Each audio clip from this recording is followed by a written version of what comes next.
well, why are we giving $21 million to India? They got a lot of money. They're one of the highest taxing countries in the world in terms of us. We can hardly get in there because their tariffs are so high. I have a lot of respect for India. I have a lot of respect for the Prime Minister. He just left, as you know, 2 days ago. But we're giving $21 million for voter turnout. It's voter turnout in India. What about, like, voter turnout here? Oh, we've done that, I guess. We did 500 million, didn't we? It's called the lockboxes. The cancellation of a $21 million fund intended for voter turnout in India has sparked a heated debate across the country.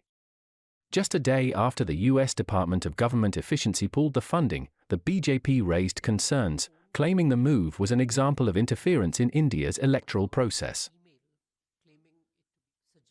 Reacting to the decision, BJP's Amit Malviya took to his X account and expressed his concerns, $21M for voter turnout. This definitely is external interference in India's electoral process. Who gains from this? Not the ruling party for sure. On February 17th, BJP leader Nalin Kohli launched a direct attack on Congress, stating, if anyone has received money under this, it must be made clear. And if something like this is being stopped, it's in the larger interest of the freedom of democracy, without interference. What is coming out in the media is certainly worrisome. Why would any US agency wish to give $21 million for election-related work in India? Would that not amount to interference in India's electoral process? We are the world's largest democracy. Free and fair elections are held here. Institutionally, there are mechanisms that ensure free and fair elections, including the Election Commission of India. The opposition party wins, the ruling party wins. People have a full right to go and vote in the manner they wish. Now, the serious question is, in the past, we've seen certain political parties, like the Congress, even engaging with organizations like Cambridge Analytica, which was with an attempt to somehow create some kind of influence that may change around or interfere with the election process. Now you have this 21 million. So certainly if anyone has received money under it, that has to be made clear.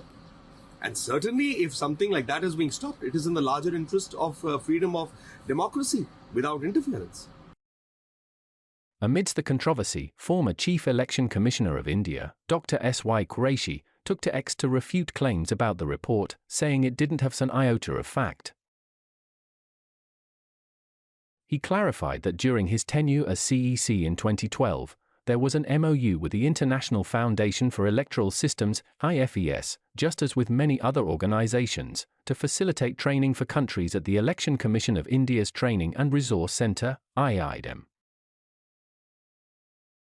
His series of tweets on X read the report in a section of media about an MOU by ECI in 2012 when I was CEC, for funding of certain $1 million by a US agency for raising voter turnout in India, does not have an iota of fact.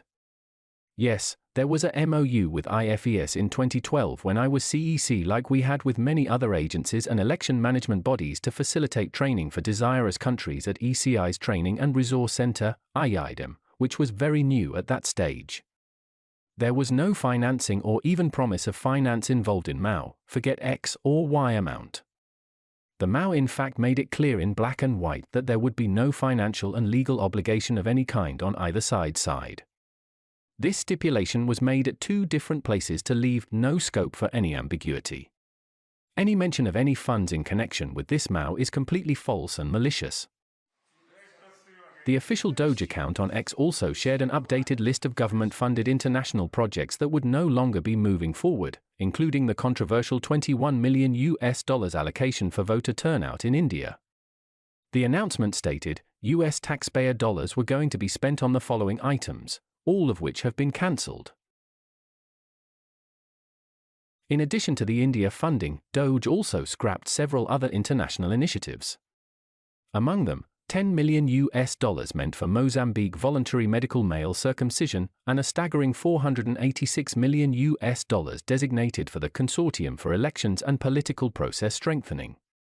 This included $22 million for an inclusive and participatory political process in Moldova, alongside the $21 million earmarked for voter turnout in India.